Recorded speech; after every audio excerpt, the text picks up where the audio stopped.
Now,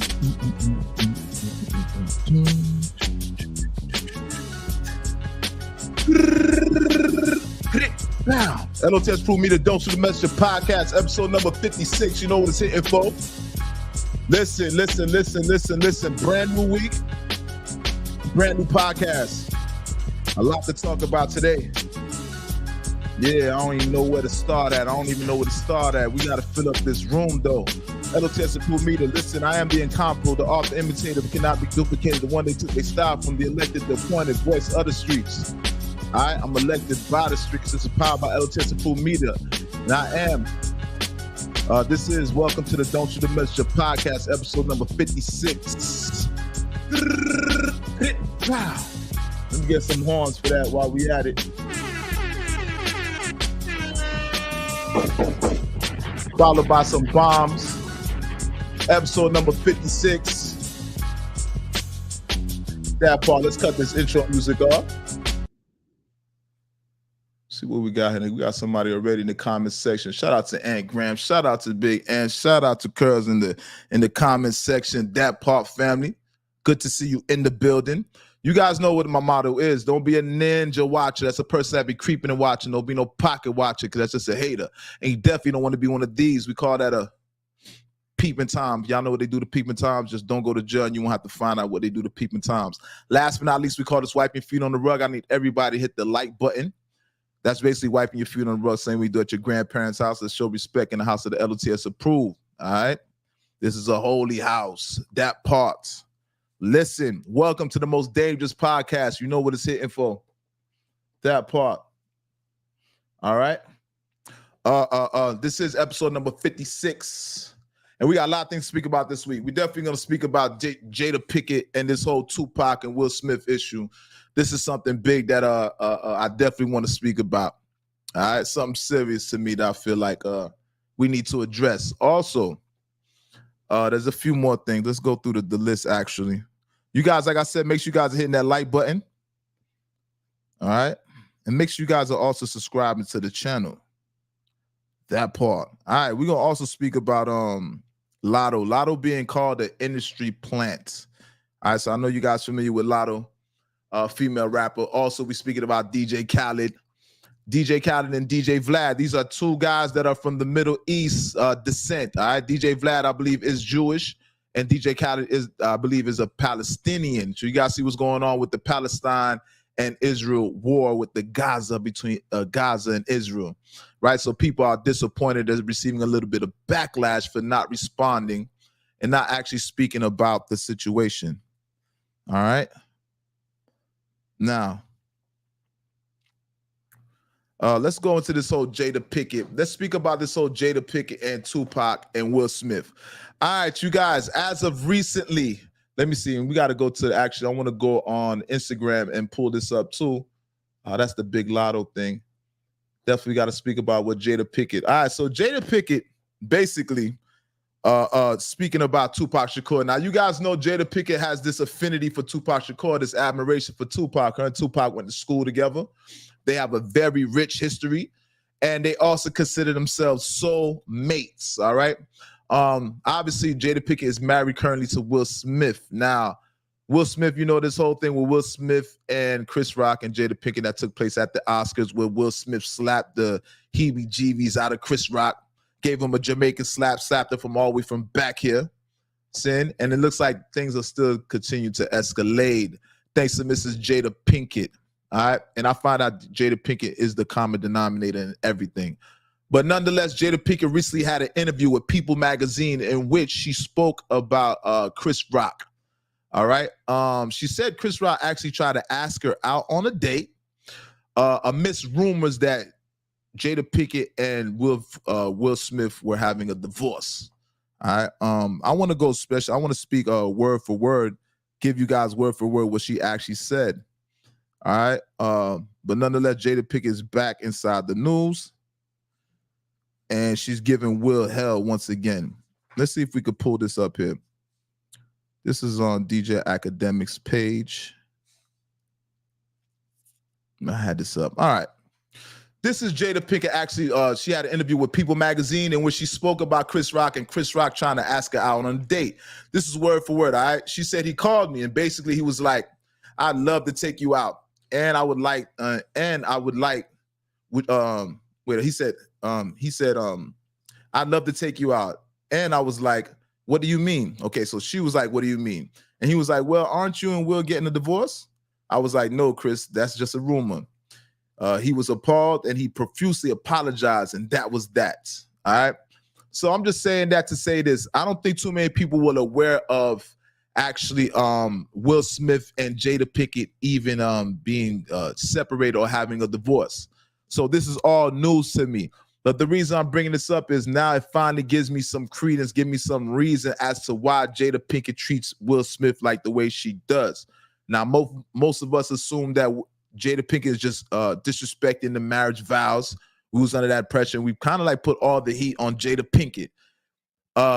Unbeknownst to us, in actuality, Jada Pinkett and Will Smith have been separated for 6 years. All right. Now, that's the reason why she has so much admiration for Tupac. And that's really what I'm trying to get at. We was always wondering why she spoke about Tupac with so much confidence. Why Jada Pinkett is always speaking about things outside of Will Smith and her commitment to Will Smith as in like love, right? There's no, she's speaking about Tupac. Somebody that's a couple that's happily married would not speak about another person like that. So when Jada was speaking about Tupac, the reason why Jada felt so comfortable about speaking about Tupac during her marriage with Will Smith, because Jada Pinkett actually has been separated with Will Smith for 6 years. All right. So 6 years, Will Smith and Jada have been separated. They basically are divorced. Now, they're not contractually divorced. I'm pretty sure if we go on Google, we're going to see that Jada and Will Smith are still married. But in all actuality, they've been broken their vows. Jada and Will Smith are no longer together. All right. So now that gives some type of, now I see why Jada speaks so highly of Tupac during her marriage with Will Smith. All right. And I see why Chris Rock had the balls to actually try to holler at Jada while she's married to Will Smith, because obviously Chris Rock had the inside scoop and he knew that Will Smith and Jada was on rocky roads. There was trouble in paradise. He knew that they basically was not together. So that's what gave that confidence for him to go speak to Jada Pinkett. All right. So we got to give some type of credit to Chris Rock. Though Jada Pinkett, I feel like she's trying to throw Chris Rock under the bus. We're not going to let her do that. We're going to actually give some type of respect, because if you see at the end of the sentence, during this interview Jada Pinkett had with People Magazine, she said that Chris Rock, he did offer to take her out on a date, but Chris Rock apologized profusely. She used the word profusely, all right? Okay, so he got dramatic about it. He was like, whoa, my bad. I didn't mean to holler at you. I thought I was under the impression that you guys were divorced. So, because, is this the reason why Chris Rock got slapped at the Oscars? Did Jada Pinkett tell us? I said Jada. Did Jada Pinkett tell Chris Rock? You guys got to remind me too, I'm a little bit under the weather today. But I want to know, did Jada Pinkett tell Chris Rock that, tell Will Smith that Chris Rock tried to holler at her prior to Chris Rock getting slapped on that stage? Because I believe that Jada Pinkett told Will Smith at one point, and that's what made Will Smith go on that stage and slap the hell out of Chris Rock. So it seems like Jada Pinkett is the sorcerer behind it. She's the whole sorcerer. Jada Pinkett is orchestrating everything. That's the type of pressure that I get, right? But we always gonna put the blame on the man. So I'm just wondering, why is Will Smith holding on to Jada Pinkett? Everybody's wondering, why is Will Smith holding on to Jada Pinkett so strongly? What is Will Smith trying to avoid? We all understand they say it's cheaper to keep her. But for some reason, I don't think that Will Smith is holding on to Jada Pinkett just for the money, right? I don't think it's that serious, because Jeff Bezos, he got divorced. Jeff Bezos split his money with his wife. Dr. Dre recently got divorced. Dr. Dre split his money with his wife in half. So I don't think that Will Smith would endure all that ridicule and be the subject of the butt of everybody's jokes publicly, just to keep that marriage. I don't think this is based off of some money. I don't think Will Smith is with Jada for money. I don't think Will Smith is with Jada because he just loves her completely. There's something there, right? And that's what everybody's speculating. Everybody's speculating, is Will Smith, does Jada Pinkett have some secrets? Does Will Smith have some skeletons in his closet? Is that the reason why Jada Pinkett is, why Will Smith is holding on to Jada Pinkett? Those are the questions that I think we have for Will Smith. All right. Now, you guys don't mind me. I am a little bit under the weather. I need you guys to make sure when you come in the building, make sure you guys are hitting that like button. Make sure you guys are subscribing to the channel. Also, like I always say, don't be a ninja watcher. All right, this person that be creeping and watching. Make sure you guys are engaging.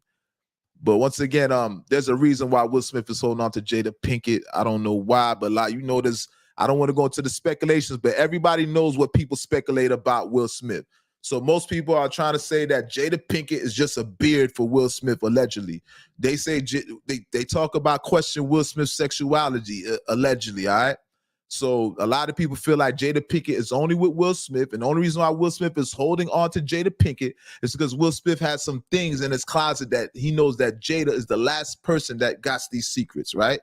So potentially, if Will Smith breaks up with Jada, maybe Jada will start telling Will Smith's stories. You know, at the end of these relationships, people go ahead and write books, right? Because the story is worth money. So she might potentially write a book and disclose some things about Will Smith. You just never know. So that's the impression that I get, because I don't see why Will Smith would hold on to Jada Pinkett. The kids are older now. You can't blame it on the kids. I don't think it's a money issue, because I like to tell you, the best of the best, Jeff Bezos and Dr. Dre, they both got a divorce, so they split the money in half. So I don't think that Will Smith is Will Smith is trying to buck getting divorced because of money. I don't think that he's super infatuated with Jada to the point where he doesn't want to get a divorce, right? There's something there. There's something there. We're not going to stay too long on that, but nonetheless, shout out to all the parties, all right? And rest in peace to Tupac. Now, let's move right along. You guys, once again, make sure you guys are hitting that like button as soon as you guys come in the building. Leave a comment in the comment section. We call that leaving your fingerprint. All right, let everybody know you're in the building. Leave a comment in the comment section. I'm a little bit under weather today, so I did come on late. All right. Now, bada bing, bada bang. All right. All right. Now, DJ Khaled and DJ Vlad are receiving backlash currently. All right. So you guys know DJ Vlad. DJ Vlad is a Jew. He's a Jew. All right. And DJ Khaled is a Palestinian. You already know the Arab attack. He used to go by that acronym, not acronym, but go by that, not moniker, but whatever you want to call it. He used to go by that alias. All right. And he received a lot of backlash for that Arab attack, for the synonymous with bomb attacks and stuff like that. He stopped using it. But nonetheless, DJ Khaled is a Palestinian. Now, it just goes to show you the politics and things of that nature, how politics are involved with you getting money. Obviously, the reason why DJ Khaled doesn't want to say anything about the Palestinian war, because those are politics, and that could potentially help hurt his sales, hinder what he has going on in America music-wise. And the same thing with DJ Vlad, so they're not mixing up the politics with the business. But obviously, you have people there that are actually Palestinians, people that feel like they're mad at this point, leaving comments and saying, yo, I see one person was saying, yo, DJ Khaled, fuck the music. All right. This is your people. This is your land. And I kind of felt that about that. I felt that too. But I'm still a little bit on DJ Khaled and DJ Vlad's side, because at the end of the day, this might hinder these war games that's going on, this war between Pakistan and Israel. You see a lot of us don't even want to necessarily talk about it, right? Because it definitely can hinder everybody's situation here in America and abroad, but especially in America with the politics. So we don't like to mix the politics with entertainment. So I understand why DJ Khaled is not saying anything. And I definitely understand why DJ Vlad is not saying anything, because these guys are big. They're big in hip hop. Their platforms are big, so their platforms definitely can be affected, and they are the elite. These are the top. DJ Khaled is the top DJ, and DJ Vlad is one of the top platforms. So you have to give them, you have to give these guys credit in what they do. So nonetheless, shout out to DJ Vlad. You know what I mean? Shout out to DJ Khaled. And we definitely understand, but it's sad. It's a sad thing when you can't speak up about your country and what's going on. But some things we have to just live with. And it is what it is. You feel me? Now, you guys, make sure you guys are hitting that like button once again when you guys come in the building. All right. And let's talk about it. All right. There's something else I want to speak about. I want to speak about Gillie and Baby. As of recently, Gillie was getting interviewed on Clubhouse. Not Gillie, excuse me, the Baby. Not Baby. Baby. There's three babies. There's the Baby, little Baby. I'm speaking about Baby, some of my Stunner Man. Cash Money Records, Baby. So Stunner Man was on Clubhouse with who that? Whack 100, in which he spoke about Gillie the Kid. Now you guys know Gillie the Kid and Lil Wayne have this ongoing thing. Gillie the Kid with Cash Money since the Cash Money days when he was signed to Cash Money. Now Gillie the Kid has always said that he had some part in writing for Lil Wayne. A lot of people, some people believe that, you know, and this is the narrative that he's been painting for years. Not necessarily a narrative, but he's been saying that he hasn't been how would you say, nobody ever questioned what Gillie's saying. I don't see Wayne speaking about it. I never seen Baby speak about it up until now. So what I'm saying is Baby finally spoke about, did Gillie write for Lil Wayne? All right. So like I said before, Gillie's known for saying that he wrote for Lil Wayne. You know, Gillie never has no nice words to say about Baby. This is a back and forth thing that they have going on. Now, Baby finally speaks. All right. So Baby went on, Baby Stunner Man went on Clubhouse. All right. So this is Whack 100's platform in which he spoke about Gillie. Now, Baby said that there's one point that he lost respect for Gillie. All right. Gillie's had an issue with Beanie Siegel. Now, Gillie used to talk greasy about Beanie Siegel. They're both from Philly, and you know how big of a person. Let me paint the picture right. Beanie Siegel's not no small stature nigga. Beanie Siegel's heavy set. Beanie Siegel goes by the AKA the Broad Street Bully. So he gets respect in Philly. Everybody knows about Beanie Siegel. Nonetheless, he's not a small guy, right? He's kind of big in his stature. That's before he got shot, because Beanie Siegel got shot, and I think one of his lungs is halfway collapsed. So prior to that, he was known as the Broad Street Bully. Now, there's a story that Baby says at one point he lost respect for Gillie the Kid. Okay? Now, you guys know Gillie the Kid's always talking shit about Baby. This is the first time that Baby officially speaks about his situation with Gillie and where things went wrong between him and Gillie. Now, according to Baby, they were all in Philly. All right. Baby said that he squatted up. He got about 100 niggas with him, 80 to 100 niggas with him. Rightfully so. Cash Money Records, Ciamara, Louisiana shit, right? He's with Gillie. Now, remember, Gillie signed to Cash Money at the time. Now, they say, this is Baby's words. Baby said that Beanie Siegel came walking in. They were all inside the building. Beanie Siegel came walking in. Beanie Siegel put his arm around Gillie. He sunned him. He put his arm around Gillie, and then he walked Gillie outside. Now, according to Baby, he said that Beanie had fire on him. He had a pistol on him. But Baby said nobody gave a fuck about no pistol because we all had pistols. We probably had 100 guns with them. You know what I mean? 100 niggas. Everybody had pistols with them. Now, I'm paraphrasing right now, but there's a lot of guns in the vicinity. Right? So they're not scared that Beanie has his pistol on him. But nonetheless, Beanie was able to take Gillie and walk him outside. So he walked the man outside. He had some words with Gillie. I don't know if he shouted on Gillie. I'm not sure, right? But Stunner, Baby, all right, Birdman. Let me give him his proper name, Birdman, because he goes by many different names. But Birdman said that's when he lost respect for Gillie. Because he's saying, how did Beanie come inside and actually walk you outside knowing that we would have had your back, knowing that we had pistols on us? Why would you let that man put his arm around you, son you like that, and then walk you out the building, right? Now, he also spoke about Gillie. writing for Lil Wayne. Now, you guys know Gillie's always claimed the fame that he used to write for Lil Wayne. And we all know at one point, yes, he did have some influence on Lil Wayne's pen. This is around the time of the Cash Money breakup when they acquired Gillie. And Wayne's flow kind of changed to the East Coast flow. Wayne kind of had a cadence like Gillie. Now, I'm not going to say that Gillie wrote Wayne's lyrics. That I'm not going to say. I can't really say that Gillie wrote Wayne's lyrics, but there was an influence there. Wayne did kind of like do his ad-libs like Gillie. Wayne was doing certain things that was similar to Gillie. All right. So it's safe to say that there was some type of influence there, but was Wayne, the question is, did Gillie actually grab that pen and write for Wayne? Because that's what we care about in hip hop, right?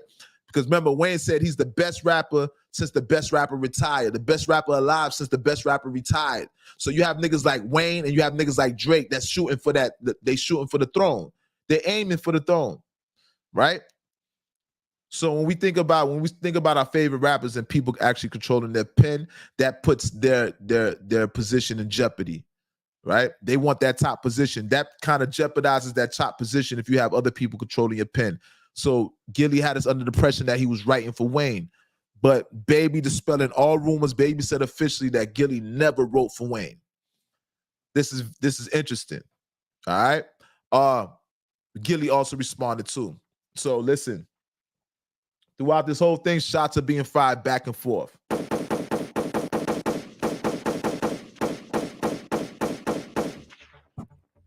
All right, you got plenty of shots being fired. Shots are fired back and forth between Wayne and Gillie, and Gillie and Baby. Baby is saying Gillie never wrote a rhyme for Wayne.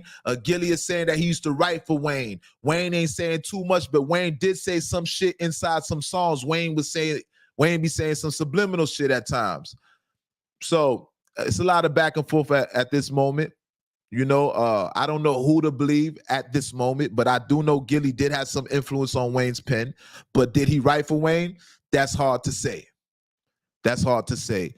The whole situation with Gillie and Beanie Sigel, I've heard about Beanie Sigel and Gillie. I remember one time I heard Gillie talking shit to Beanie Sigel. I was surprised Gillie was talking to Beanie Sigel like that because I know Beanie's the Broad Street bully. Not to say, you know what I mean, he's just a super gangster, but he doesn't strike me as somebody that would back down so easily as somebody small in stature like a Gillie. Gillie's very small in stature. He's not bigger than Beanie. And if they two solid niggas, there's no reason why he should be scared of Gillie, right? But Beanie Sigel and Gillie at one point did have an issue. So what Baby is saying is, what Stunner Man is saying, what Birdman is saying, that he sunned him, he put his arm around Gillie and walked him out the building. And at that point is when Birdman lost respect for Gillie. All right. Nonetheless, shout out to Gillie. Gillie has yet to respond to that. Gillie did respond to Stunner, and Gillie said that he got more money than Stunner. Now, this is kind of hilarious right here. Gillie from what's the name of Gillie's podcast? Something Game, $1 million worth of game. All right. So I guess he's trying to say he made so much money off $1 million worth of game, he makes more money than Birdman. Gillie making more money than Birdman, I find that hard to believe. I don't think that Gillie's making more money than Birdman, but I could be wrong because Gillie just made that deal through Barstool, right? 100 mil. Supposedly Gillie and Wallow made 100 million off that Barstool deal. Excuse me, guys, I'm a little bit under the weather, but he made 100 million off of that Barstool deal. So according to Gillie, he's making more money than Baby at this moment. I find that hard to believe, but I guess time will tell. But definitely Gillie's playing with a lot of chicken over there. He's playing with a lot of chili. So I see why Gillie feels so confident even talking about money to Birdman, even though we know Birdman is Cash Money Ciamara. All right. Now, you guys, let's move right along. All right. Guys, Drake just dropped a project. And Offset just dropped a project, man. Let's give a shout out to both of them. Congratulations. Congratulations to Offset on his new project. Congratulations to Drake on their new project. just for the longevity. Now let's talk about Drake's new project. Just let's speak about Drake and what they've been speaking about Drake. Shout out to Tasha in the building. What's up, sis? K-pop. So you guys see I'm a little bit late today, and I'm feeling a little bit under weather today. So you guys gotta bear with me, all right? Drake just dropped a project. Now, if you guys don't know, Drake has been getting some mixed reviews about this project. All right. He's been getting some mixed reviews from Joe Budden. Now, you guys know Joe Budden in the JBP podcast. Joe Budden has his ongoing back and forth with Drake. Joe Budden always has things to say about Drake, and this time Drake has responded to Joe Budden. Now, Joe Budden made some interesting remarks about Drake in that new project. First of all, he brought up something that has a lot of relevancy about Drake working with younger artists. Drake is constantly trying to remain relevant. As of recently, we've seen Drake with the painted fingers. We've seen Drake with the hair and the barrettes looking like Yachty. For some reason, Drake is following the younger generation. He's trying to maintain. Drake is trying to keep his relevancy, right? But is that hurting Drake's brand is what Joe Budden's saying. A lot of people are saying that Drake needs to grow up. Keep in mind, Drake is 37 years old. So Drake's new project, he's doing a lot of kid things. Like I said, he's painting his nails. He's wearing barrettes in his hair and he has curls. You know, he's being seen with the younger generation and the younger artists. So a lot of people are skeptical about the new project. He's doing a lot of singing on the new project, right? I've heard a couple bangers on there, but I didn't hear enough bangers. So I don't know how you guys feel about the new Drake project, right? But one thing I can say, I don't like necessarily the evolution of Drake at this point. I feel like Drake is only chasing numbers.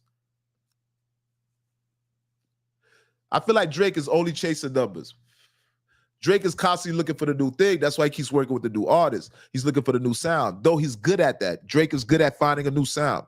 But it's kind of hurting his sound because it sounds like it's not evolving. It's looking a bit immature.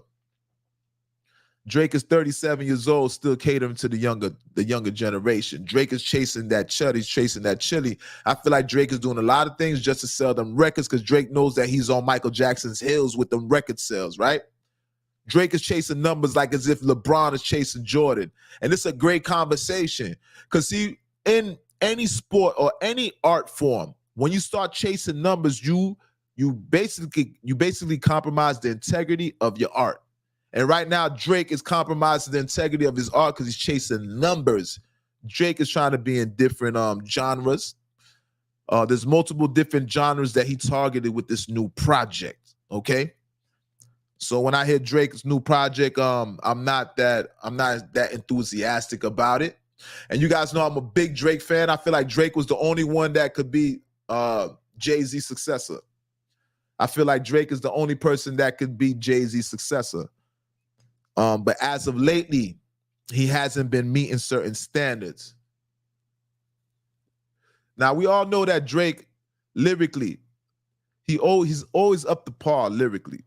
But when you talk about bodies of work and what Drake is putting out, Drake, he's not keeping up with the evolution of somebody in his position. Drake is supposed to be the next Jay-Z, like Wayne would be the next Jay-Z. So you're supposed to constantly ascend. You're supposed to go up in trajectory up. You're supposed to evolve as an artist, and Drake is not evolving. Drake is basically using the same formula constantly. So I'm not a big fan of Drake's new project. I don't know how many people are big fans of Drake's new project, but nonetheless, he's getting mixed reviews. All right. I see some bad reviews about Drake's project, but we'll see. But this is the funny thing. Listen, shots have been fired. Definitely shots fired.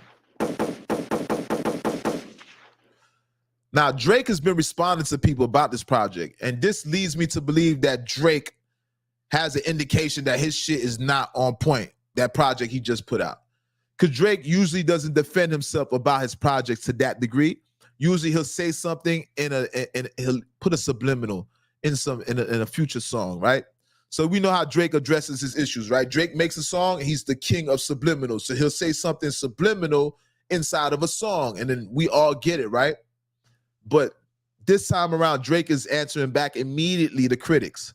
So if Drake is answering those critics so quick, the way he's been doing it, because he answered Joe Budden, you know what I mean? And he answered to the Breakfast Club, because there's this girl that was on the Breakfast Club giving a critique of Drake. You guys get a chance, check out the girl that was on the Breakfast Club giving her critique of Drake's new project and how she was disappointed with Drake's new project.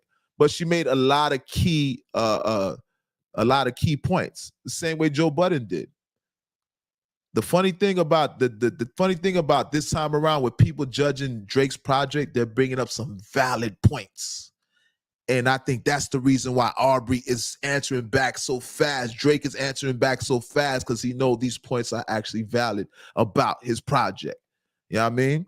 I'm going to look at the project a little bit more. I'm gonna listen to Drake's project a little bit more. I'm going to give it a chance because Drake deserves that. He's a great artist. So we definitely going to give the project a chance. But nonetheless, Drake is receiving bad reviews on the new project, man.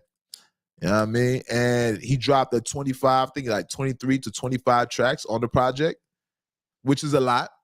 It's something new, because we're going to speak about a segue to Offset. Offset dropped like 23 songs on his project too. So both of them are dropping a lot of music on their projects. And I think that's the new thing that they're doing for streaming music. So it's not necessarily making a cohesive project, but I guess putting a lot of music on streaming sites, right? And running the numbers up. So it looks like it's about a numbers game. I'm just trying to figure it out because music is consumed differently now. So the way we judge projects, we have to judge it differently.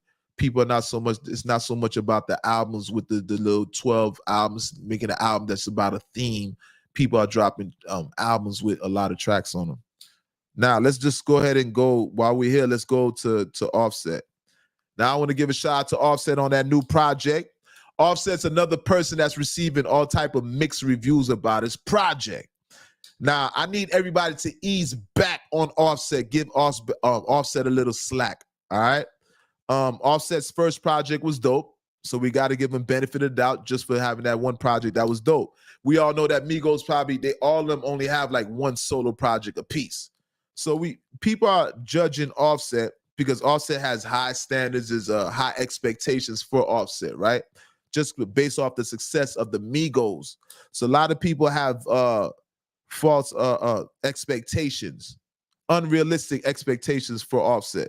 For some reason, people feel like Offset is gonna like perform like Travis Scott or some reason, right? I'm not under that impression because I understand how music is organic. Music is organic. You can't just microwave it. You got to build, especially if you're not a solo artist. Offset is a solo artist, but he wasn't geared to be a solo artist. He's just learning. He's gaining the ropes. And I think he's doing a good job. So nonetheless, I heard Offset's project. Offset's doing a little singing on the project. Offset got some bangers on there. There's some songs I'm not feeling too much. I'm not feeling that song Dope Boy with Young Nudy. It sounds a little bit outdated, to be honest with you. All right, that's not L.O.T.S approved.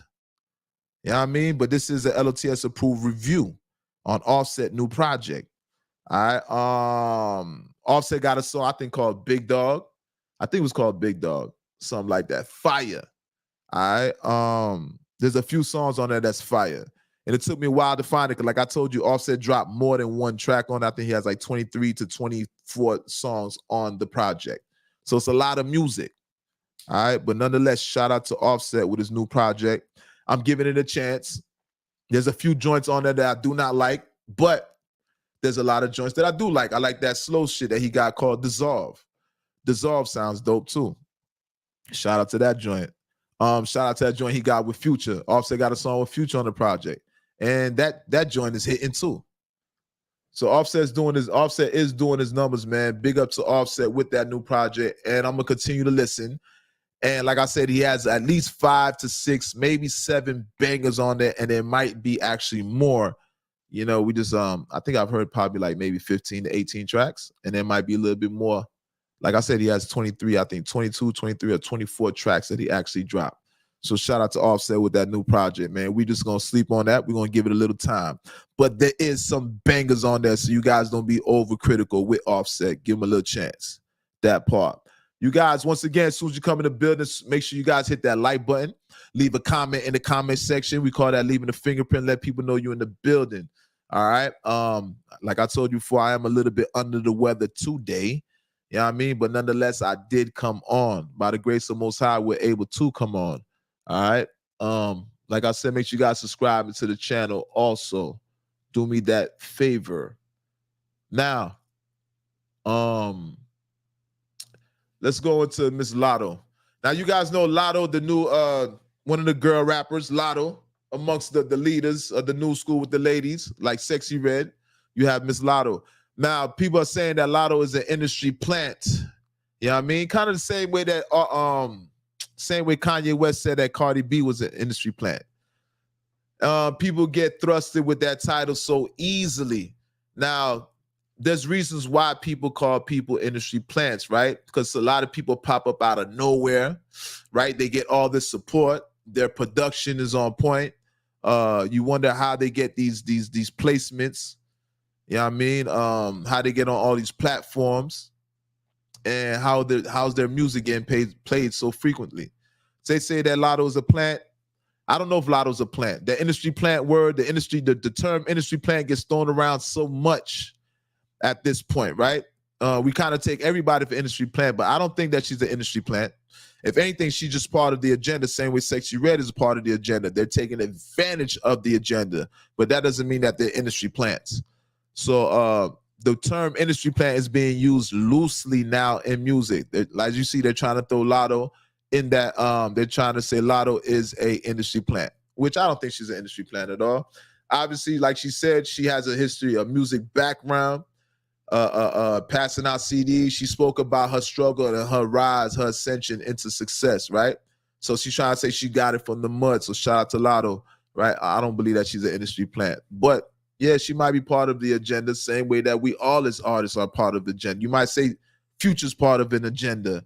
You might say the NWA was a part of the agenda, right? But we can't necessarily call them industry plants because they've been proven to be talented. I'm not gonna stay on that too long, but nonetheless, shout out to Latto. Shout out to Latto. Just shout out to Latto. You know what I mean? Let's go. Let me see where we're going from right here. Krayshawn Rock. Bada bing. 21 Savage. You guys see what 21 Savage doing in Canada. 21 Savage big in Canada. You heard? Now, listen. There's something going on here. Let's speak about the City Girls. This is per TMZ. City Girls are coming in hot with their new album titled proudly labeling themselves. Well, the album is called Raw, right? And it's an acronym. It's for Raw Ass Whores. All right, so this is the new title of City Girls, y'all. They got an album coming out called Raw, R-A-W, and it stands for Real Ass Whores. All right. Now, back to the topic at hand. All right, Real Ass Whores. To sum it up, their third studio effort. Young Miami and JT both made the shocking reveal following their BET Hip Hop Awards performance, a moment that left the interviewer momentarily speechless, just like the arboration suggests. The title was so raw, Miami took the liberty upon herself to blurt out the acronym, leaving JT to shed light on the fact that they were referring to themselves as whores. This time around, the ACT UP rappers didn't explain if being whores was a term of empowerment or endearment, like say when Missy Elliott did back in 1999 when she proclaimed herself as a bitch. They just had a hearty laugh at their new nicknames. Wow. Now, for one thing, shout out to Home Team. I don't know how you guys feel about that. This is where we're going with it, y'all. We don't have no control. We as men, we have no control over the situation, where the ladies are going this. I guess this is part of the women's liberation. Like I said, us men, I don't think we're going to be able to direct the which way women are going with this. Women they're in full control. So with that being said, you have Raw, Real Ass Whores. I don't know how women are going to take this. I don't know who's going to say what about it. I don't know if women are going to roll with it. But we're in some strange times right now. Real Ass Whores. You can't flip it. I understand what they're doing, right? They're trying to own the word. Same way black people own the word nigga. Women are trying to own the word whore. All right, and I dig it. I get it. But once again, we as men, we just innocent bystanders. We have no control in this and the evolution of women and the liberation of women in all actuality, right? We just got to sit there and watch it. So shout out to the City Girls nonetheless. I don't know about that title. That title's a bit strange, right? But like I said, nonetheless, shout out to City Girls. You definitely can't say nothing about that. Now, yeah, Tory Lanez is in population right now. And speaking about Kanye West. All right. Shout out to Rudolph Ozzy. You guys know one of the Ozzy brothers recently died. Rudolph Ozzy, this is per TMZ, the singer known as one of the founding members of Ozzy Brothers has died. The iconic singer passed away Wednesday in Illinois. TMZ has learned the cause of Rudolph's death is currently unclear. Though one person involved tells us it's believed he suffered a heart attack. Rudolph started singing at a young age in his local church and created the Ozzy Brothers with his siblings, Ronald, O'Kelly, and Vernon, when he was just a teenager. So one of the members of the Ozzy Brothers has passed away, Rudolph Isley, okay? So rest in peace on behalf of L.O.T.S approved media. That part, iconic group, soul group, the Ozzy Brothers. Y'all know that's one of my favorite groups, man. And nonetheless, we gonna give a shout out to my man. Shout out to him. All right, now let's speak about it, Drewski. You guys, Drewski is more than happy to publicly discuss the finances as he recently did a Forbes annual Under 30 summit, but he is steering clear of any combos about Birdman, a sign there's no peace between them. All right, Birdman got Drewski's first for his swiping at Drake's new album, even before he took Joe Budden and Gillie the Kid to task for their critical opinions about For All the Dogs.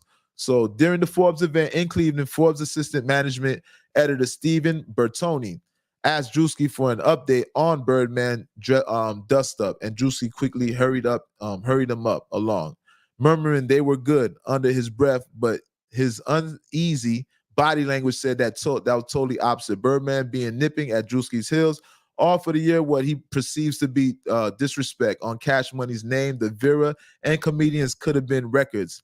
Has too many similarities for the music mogul's comfort. All right, shout out to Drewski, man. A comedian could have been records. You know what I mean? He got all his emblem kind of like the Cash Money records. I like that combo, man. That's super funny, man. I like the way Baby kind of taking the joke and he's running with the joke with Drewski. We don't really get to see Baby's playful side like that. You know what I mean? Baby, this is the most that we've heard Baby talk, to be honest with you. When Baby spoke with Whack 100 on the Clubhouse, it's funny because I've never really heard Baby speak that much. So it's kind of cool to hear Baby speaking, man. You know, it's a way to look, sometimes make these guys perceive like they're human beings, because usually Baby doesn't speak, and that adds that mystery adds to his demeanor. You know what I mean? That makes him a little bit more mysterious. It adds to his mystique, and people respect mystique. So shout out to Baby, man. But we definitely like to hear Baby speak, man. When he speaks, it's always entertaining. You know what I'm saying? Are you finished or are you done? Remember Baby went on that Breakfast Club interview. All right. Now, you guys, make sure you guys hit the like button as soon as you come in the building. Once again, like I said, I'm a little bit under the weather today. Today is gonna be it's low energy, but we cannot miss a Friday. All right. I've never missed a Friday at all. That part.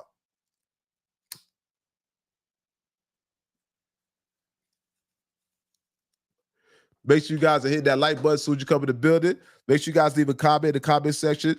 Let me know you guys are in the building. All right. This is Friday the 13th. Friday the 13th. You know what that is, man. Jason. That part. But we know we don't believe in no superstition over here. All right, Bootsy Badass. Shout out to Bootsy Badass, man. Oh yeah, Tory Lanez is in population. Now, what they're saying about Tory Lanez is no longer getting isolated in prison due to celebrity status. Instead, we're told he's been rubbing elbows in the yard with a few inmates, and rep for the California Correctional Institution tells TMZ Hip Hop. A typical day for Tory consists of waking up around 6:30 a.m. before grabbing breakfast in the chow hall and then work release. schedule that applies to roughly 96% of the prison population. We're told work jobs range from various hands-on tasks such as plumbing, carpentry, and fixing air conditioners. But taking classes will also earn inmates work credits. If all goes well, Tory will have the opportunity to participate in the education programs that offer certifications and even master's degrees. There's also a slew of additional courses such as anti-drug programs, alternatives to violence, and parenting classes. So they talking about all the programs that Tory Lanez is going to be able to take advantage of while he's locked up. So you guys know when you're locked up, you got to find something to do. You can't just lay in that bunk all day. So Tory looks like he might be taking a few classes in there, but Tory is in population rubbing elbows with the inmates. So all that Tory going to be on PC, protective custody, that shit is out the window. He's moving, he's moving and grooving, you know what I mean? And with the people, networking with the people in the prison system. Like I told you, Tory got a little money, so Tory doesn't have too much to worry about. Tory's not a sucker. I don't think Tory's just going to let somebody play him out like that. Though I'm not saying he's some big gangster, Tory still is not a sucker. We've seen what he did to August Alsina. You heard? That part. Shout out to Tory Lanez, man. And like I said, also Tory, that appeal was not for Tory. Tory went to court. They said that for some reason, Tory went to court for the wrong reason. He actually didn't have an appeal. Somebody put some paperwork in that was incomplete on his behalf. That wasn't even Tory's lawyer. So when Tory thought that he had that court date and thought he was getting a bail or whatever, he did not get a bail. Not a pill, but a bail. That shit was never supposed to even happen. So shout out to Tory Lanez nonetheless, all right? And remember I told you guys, Tory Lanez might be coming home early. That part. Now,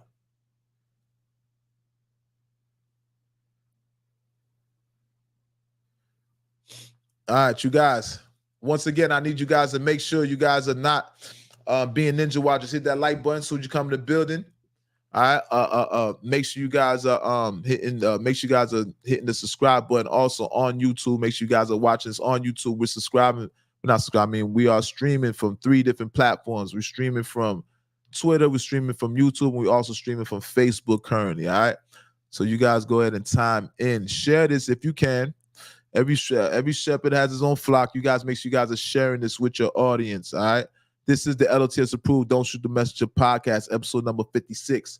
And I am the incomparable, the author imitated, but cannot be duplicated, the one they took their style from, all right? I'm the elected, the appointed, you know what I'm saying, voice of the streets. That part, appointed by the streets. This is powered by L.O.T.S approved media. And once again, this is Don't Shoot the Messenger podcast, episode number 56. That part. Now, what else we got? What else we got to speak about for tonight? What else is left there to speak about for tonight, brother? We spoke about damn near everything. Shout out to Julio Fulio. Shout out to Julio Fulio. You guys know Julio Fulio, that kid there, he gets shot all the time. Now, I don't know if you guys are familiar with the Jacksonville drill movement. But there's a kid that goes by the name of Julio Fulio, and he's always getting shot. I was told that his mother got shot. His peoples got shot. His little brother got shot. I think his little brother got killed. I'm not sure. I think they call Bibby. I don't know if that was his friend, whoever, but the kid got murdered, right? Julio Fulio is constantly taunting people. If you see him, he's part of that generation that goes on social network and they taunt their ops. All right, they smoking on their ops. They constantly talking about people that they had no business. They speak about people that got killed and they're not the person that actually killed them. Right? That's that new generation, just taunting your dead peoples. You see all your dead homies. That's what he just taunts your dead homies, whether he had something to do with it or not, because he know that antagonizing is gonna hurt you deep inside. Right? So he's part of that generation. He's one of the top trollers. He's one of the top trollers where he recently got shot. Julio Fulio got shot. He got shot in the foot. Luckily for him. Some say that Julio Fulio, well, he said that his grandmother did voodoo on him. So this kid said he claims that he's protected by the spirit. All right. And it's the reason why he's yet to be killed. I think this kid got shot over 3 times. Once again, he goes by the name of Julio Fulio. I don't know if you guys are familiar with him, but he's the one that was beefing with Ace in them. Young and Ace out of Jacksonville. I believe they're all out of Jacksonville. So, like I said, this is part of that Jacksonville drill movement. Once again, he's taunting them again. The kid is on his hospital bed and he's taunting people. Once again, I don't know what to call it.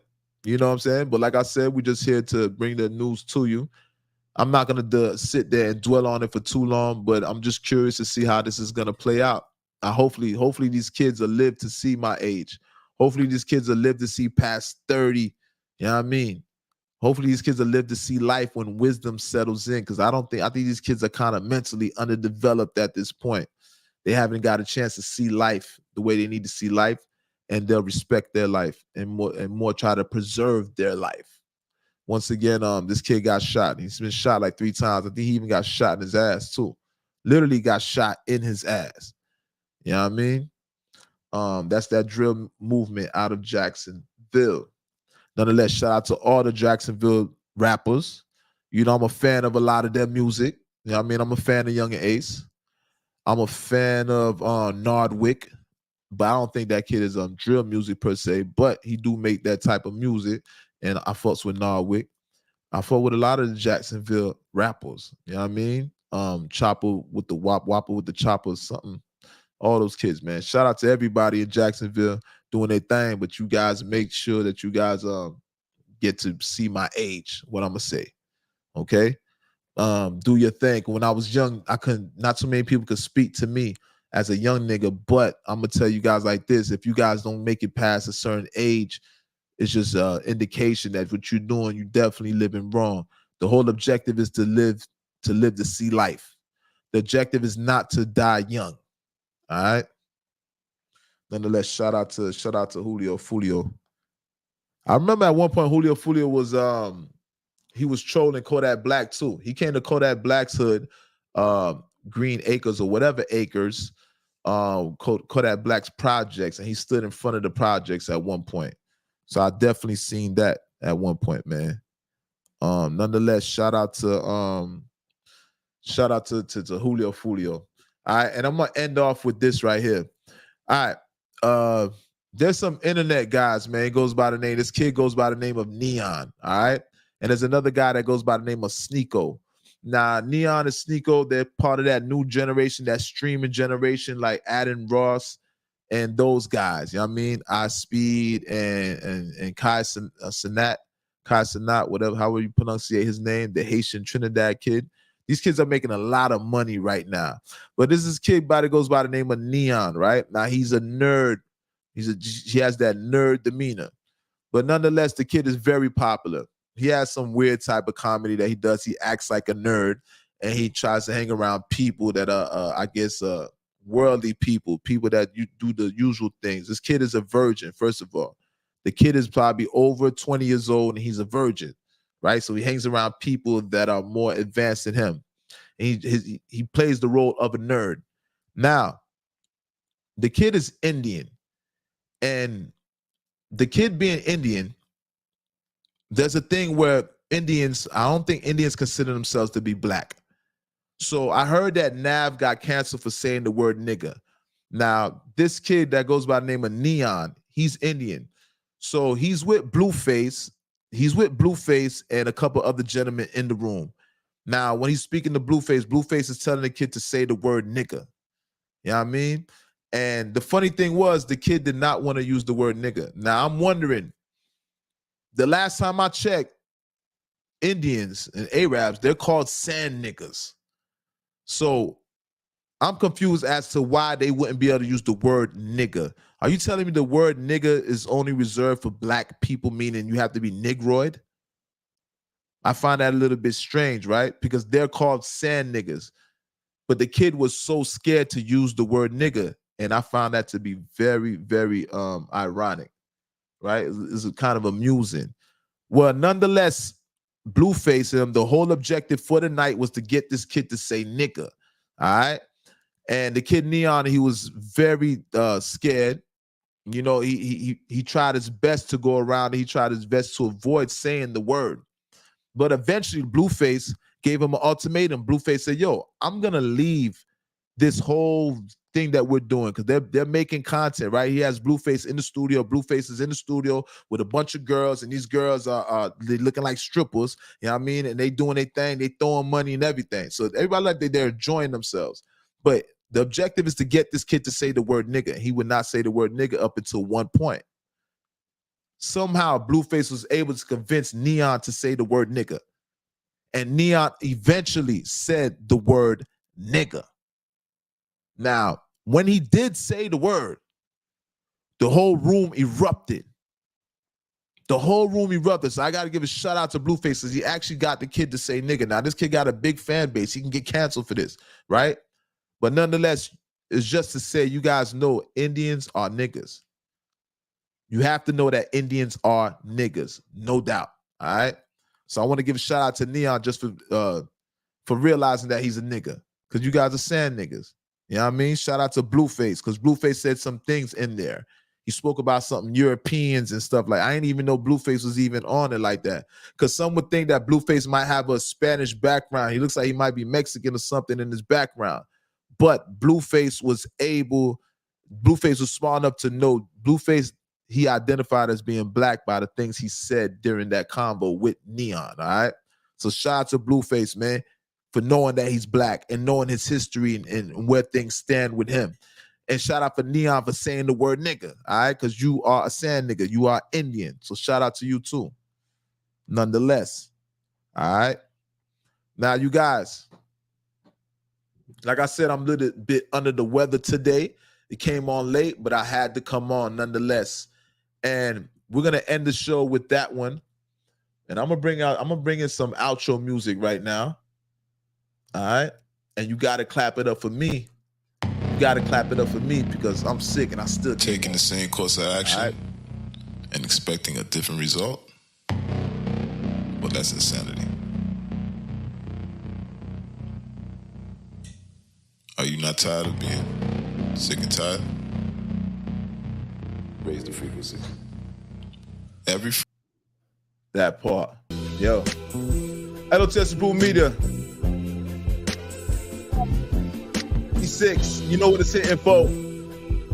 Thank God was able to do it today. Though I was sick today, by the grace of God, I'm still here able to do this show today, all right? With that being said, we're going to shut it down. L.O.T.S Approved Media, episode number 56. Make sure you guys hit the like button on the way out. And I'm out.